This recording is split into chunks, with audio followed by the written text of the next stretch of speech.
George Whitefield. Pregador ao ar livre. De 1714 a 1770.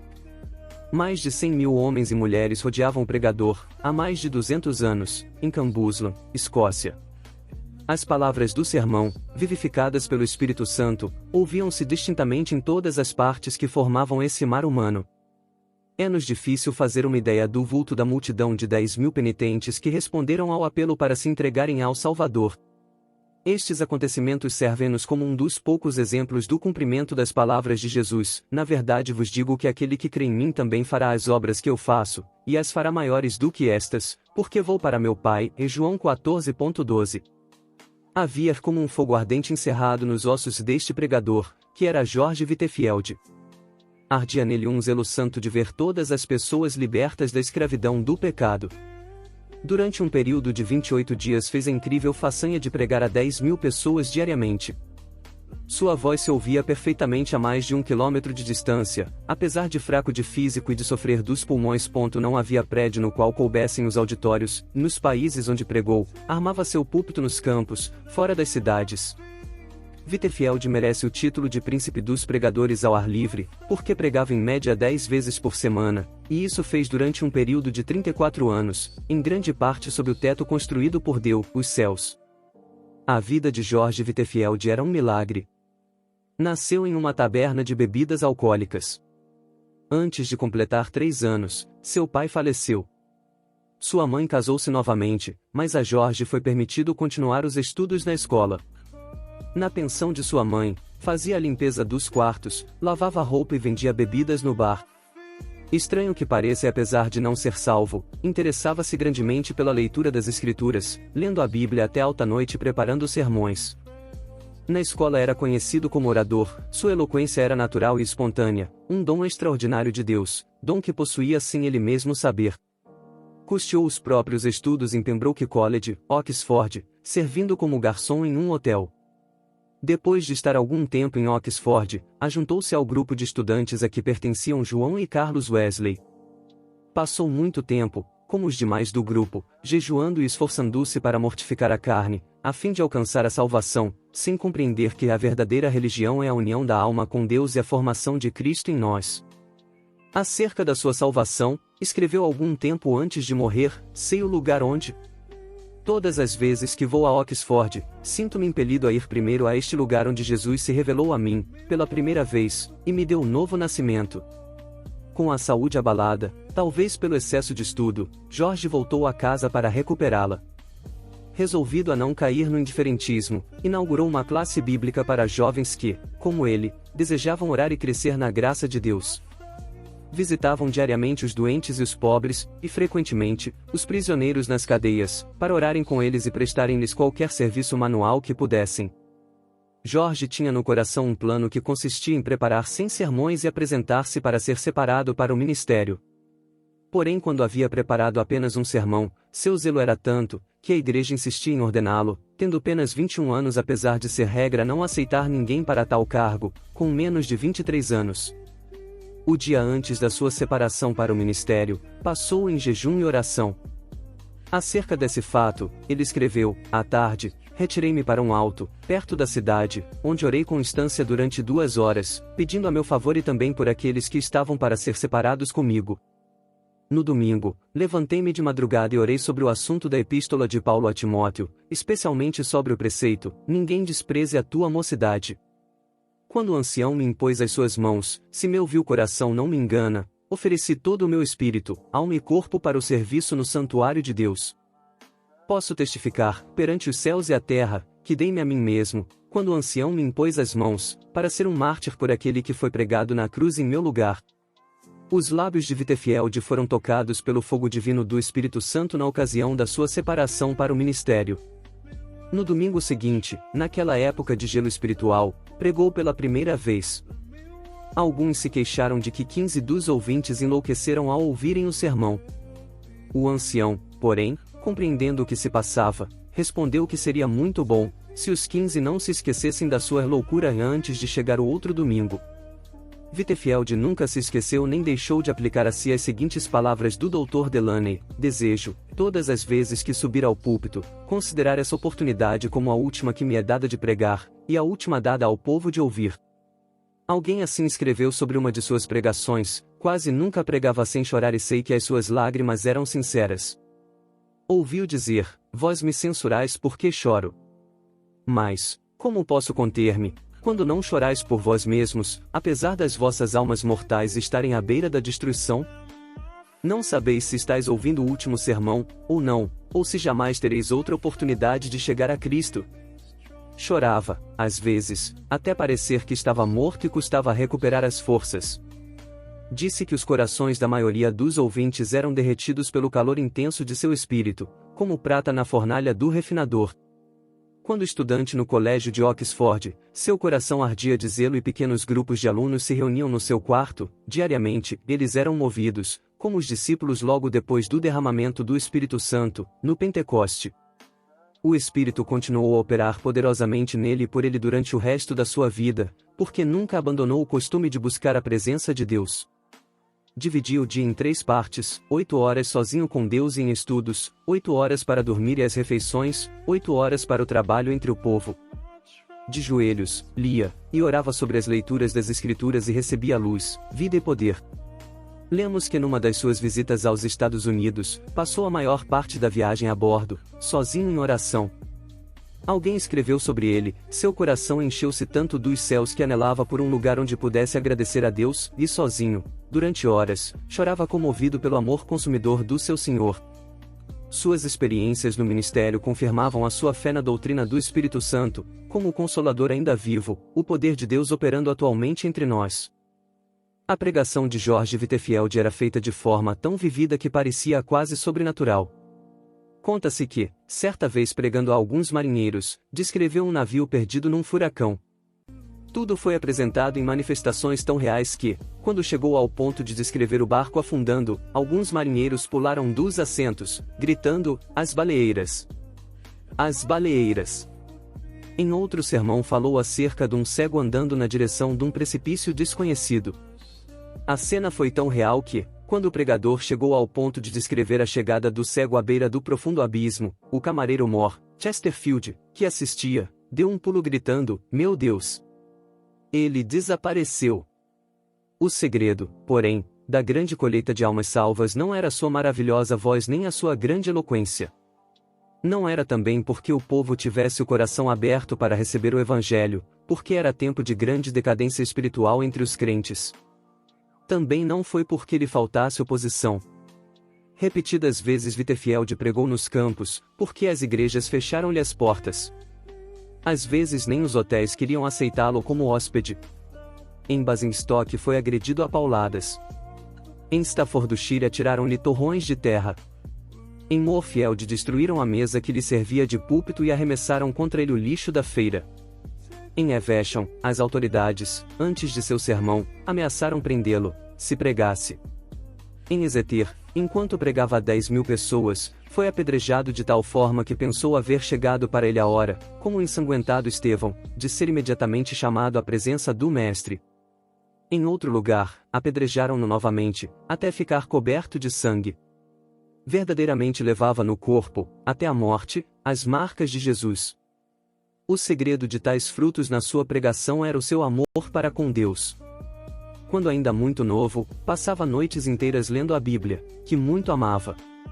Depois de se converter, teve a primeira daquelas experiências de sentir-se arrebatado, ficando a sua alma inteiramente aberta, cheia, purificada, iluminada da glória e levada a sacrificar-se, inteiramente, ao seu Salvador.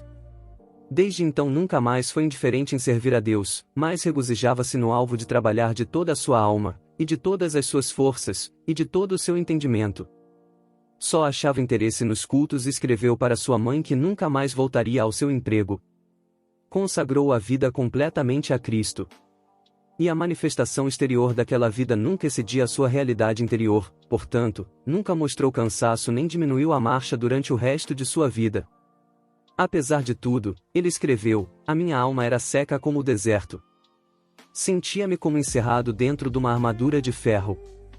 Não podia ajoelhar-me sem estar tomado de grandes soluços e orava até ficar molhado de suor.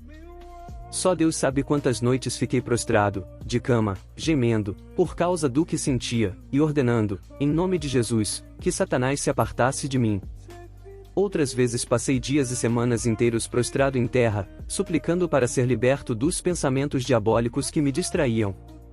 Interesse próprio, rebelião, orgulho e inveja me atormentavam, um após outro, até que resolvi vencê-los ou morrer. Lutei até Deus me conceder vitória sobre eles. George Whitefield considerava-se um peregrino errante no mundo, procurando almas. Nasceu, criou-se e diplomou-se na Inglaterra. Atravessou o Atlântico 13 vezes. Visitou a Escócia 14 vezes. Foi ao país de Gales várias vezes. Visitou uma vez a Holanda. Passou 4 meses em Portugal. Nas Bermudas, ganhou muitas almas para Cristo, como nos demais lugares onde trabalhou. Acerca do que sentiu em uma das viagens à colônia da Geórgia, Whitefield escreveu: foram-me concedidas manifestações extraordinárias do alto. Cedo de manhã, ao meio-dia, ao anoitecer e à meia-noite, de fato durante o dia inteiro, o amado Jesus me visitava para renovar meu coração. Se certas árvores perto de Stonehouse pudessem falar, contariam acerca da doce comunhão, que eu e algumas almas amadas desfrutamos ali com Deus, sempre bendito. Às vezes, quando de passeio, a minha alma fazia tais incursões pelas regiões celestes, que parecia pronta a abandonar o corpo. Outras vezes sentia-me tão vencido pela grandeza da majestade infinita de Deus, que me prostrava em terra e entregava-lhe a alma, como um papel em branco, para ele escrever nela o que desejasse. De uma noite nunca me esquecerei. Relampejava excessivamente. Eu pregara a muitas pessoas e algumas ficaram receosas de voltar a casa. Senti-me dirigido a acompanhá-las e aproveitar o ensejo para as animar a se prepararem para a vinda do Filho do Homem. Oh! Que gozo senti na minha alma! Depois de voltar, enquanto alguns se levantavam das suas camas, assombrados pelos relâmpagos que andavam pelo chão e brilhavam de uma parte do céu até outra, eu com mais um irmão ficamos no campo adorando, orando, exultando ao nosso Deus e desejando a revelação de Jesus dos céus, uma chama de fogo. Como se pode esperar outra coisa a não ser que as multidões, a quem Whitefield pregava, fossem levadas a buscar a mesma presença? Na sua biografia há um grande número de exemplos como os seguintes: quantas lágrimas foram derramadas, com forte clamor, pelo amor do querido Senhor Jesus. Alguns desmaiavam e quando recobravam as forças, ouviam e desmaiavam de novo. Outros gritavam como quem sente a ânsia da morte. E depois de eu findar o último discurso, eu mesmo senti-me tão vencido pelo amor de Deus que quase fiquei sem vida. Contudo, por fim, revivi, depois de me alimentar um pouco, estava fortalecido bastante para viajar cerca de 30 quilômetros, até Nottingham. No caminho, a alma alegrou-se cantando hinos. Chegamos quase à meia-noite e depois de nos entregarmos a Deus em oração, deitamo-nos e descansamos na proteção do querido Senhor Jesus. Senhor, jamais existiu amor como o teu. Então Whitefield continuou, sem cansar: no dia seguinte em Fox Manor, a concorrência aos cultos foi tão grande como em Nottingham. O povo ficou tão quebrantado que, por todos os lados, vi pessoas banhadas em lágrimas. A palavra era mais cortante que espada de 2 gumes e os gritos e gemidos alcançavam o coração mais endurecido. Alguns tinham semblantes pálidos como a palidez de morte, outros torciam as mãos, cheios de angústia, ainda outros foram prostrados ao chão, ao passo que outros caíam e eram aparados nos braços de amigos. A maior parte do povo levantava os olhos para os céus, clamando e pedindo a misericórdia de Deus. Eu, enquanto os contemplava, só podia pensar em uma coisa: o grande dia. Pareciam pessoas acordadas pela última trombeta, saindo dos seus túmulos para o juízo. O poder da presença divina nos acompanhou até Basking Ridge, onde os arrependidos choravam e os salvos oravam, lado a lado.